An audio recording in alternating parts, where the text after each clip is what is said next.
It's 3 a.m. on June 4th, 1944, and Dwight D. Eisenhower is waiting on a forecast that will change the course of history. The stakes couldn't be higher.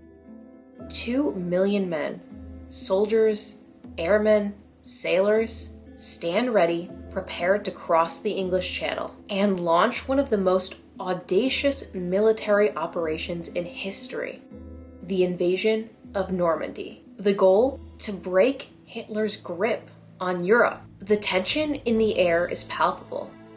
With the D-Day clock ticking down, the window for invasion is closing rapidly.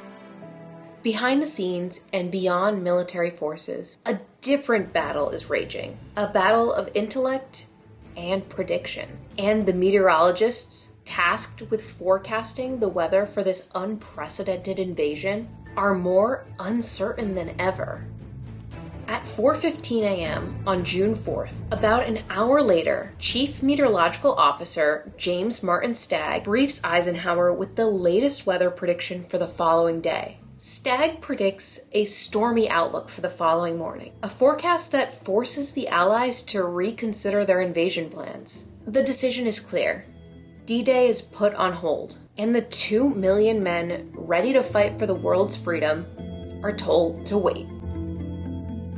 But how did the fate of millions, the fate of the free world, hinge on the whims of the weather? Prior to that early morning June 4th decision to postpone D-Day, the Allied powers had formed a special meteorological council. See, if they were going to undertake an invasion of this magnitude, they needed the weather to be on their side. The Allied powers knew that a failed invasion could have catastrophic consequences, potentially altering the course of history. On this council, there were 3 key parties: the British Meteorological Organization, the US Strategic Air Forces, and the British Admiralty, which at the time was the command for the British Navy. Each of these parties were staffed with experts in weather prediction, forecasting, and knowledge on local geography, weather, and water conditions. And their first job?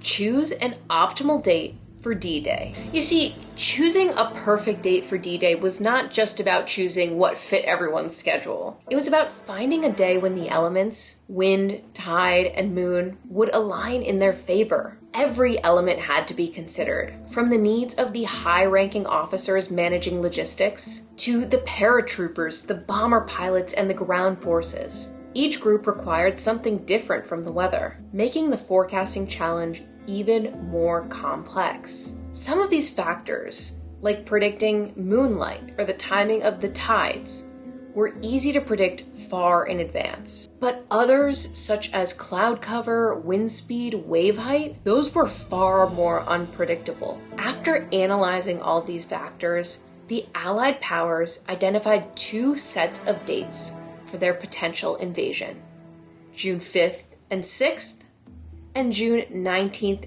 and 20th. However, pinpointing the exact moment when the weather would allow for a successful invasion was no small feat. How could the Allied powers be confident enough in their forecast to move millions of people across the English Channel? The answer was caught between 2 meteorologists, Sverre Petersen and Irving P. Crick. Petersen and Crick adhere to 2 vastly different schools of thought when it came to weather forecasting and prediction. Now remember, this is 1944. The first weather satellite is over a decade away, and numerical weather prediction is in its infancy. And basic atmospheric dynamics were still being uncovered. If you want to learn about any of those topics, check out some of my previous videos. So this begs the question, what were meteorologists using at the time to predict the weather? The answer? Historical data or current observations. Crick was a proponent of using historical forecasts as templates. He believed that by finding a historical weather pattern that closely resembled current conditions, one could predict the weather with reasonable accuracy. Crick's method relied on decades of historical weather data, which he used to draw parallels between the past and present. On the other hand, Petersen advocated for a more scientific approach. He believed that weather forecasting should be rooted in real-time observations and an understanding of atmospheric mechanics. Peterson's approach was grounded in the principles of meteorology, using tools like weather balloons and aircraft reports to get data on the current state of the atmosphere. Two meteorologists, two very different approaches. But that wasn't the only problem. The Allied forces wanted weather predictions that extended 5 days into the future. This was essential for planning and executing the logistics of the invasion, including the movement of troops, ships, and soldiers. However, in 1944, weather prediction is still in its infancy, and meteorologists could only provide forecasts about 24 hours in advance, adding even more pressure to the meteorologists behind D-Day to get the forecast right. On May 28th, just a few days before the first potential invasion window, Peterson detected instability in the upper air over the Atlantic Ocean, a sign that the weather was about to take a turn for the worse. See, Peterson had trained under the legendary Carl Gustav Rossby of MIT. Rossby was one of the first meteorologists to recognize the importance of the jet stream, a fast-flowing air current high up in the atmosphere that influences weather patterns. Rossby's work understanding the jet stream was crucial to understanding the movement of storms. More importantly, based on his background, Peterson knew that this low-pressure system was heading right towards England and northern France. Despite Peterson's forewarning, Crick remained confident in his historical approach to weather prediction, dismissing Peterson's forecast. Crick, who after World War II was actually described more as a weather salesman than a meteorologist, was unwavering in his belief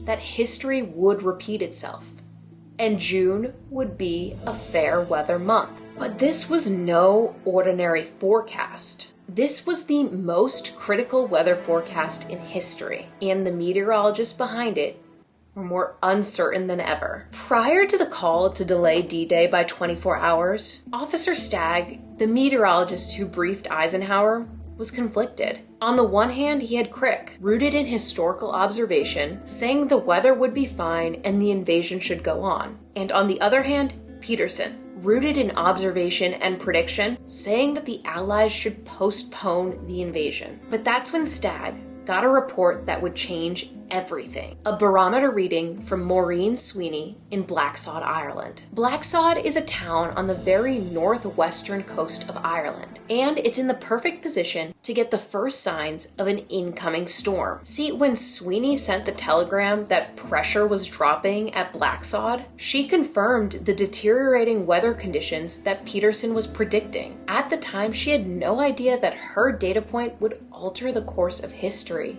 Stagg made the recommendation to Eisenhower: postpone the invasion by 24 hours. The conditions would be too bad. Just about 7 hours later, on the afternoon of June 4th, Sweeney reported that the barometric pressure at Blacksod was rising. There was a window of opportunity approaching.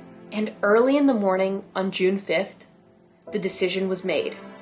D-Day was on. As history would later reveal, the decision to postpone D-Day by 24 hours was nothing short of providential. The weather on June 5th was too bad to cross the Channel and invade Normandy. And if it had gone ahead, it probably would have ended in disaster. Instead, the slightly improved conditions on June 6th allowed the Allies to gain a foothold in Normandy, marking the beginning of the end for Nazi Germany. It would be remiss of me to tell this story without acknowledging the courage and sacrifice of the thousands of Allied soldiers who stormed the beaches of Normandy, and the 4,426 Allied soldiers who lost their lives on D-Day. Their bravery, combined with the efforts of countless others, ensured that the most important weather forecast in history was, against all odds, just right.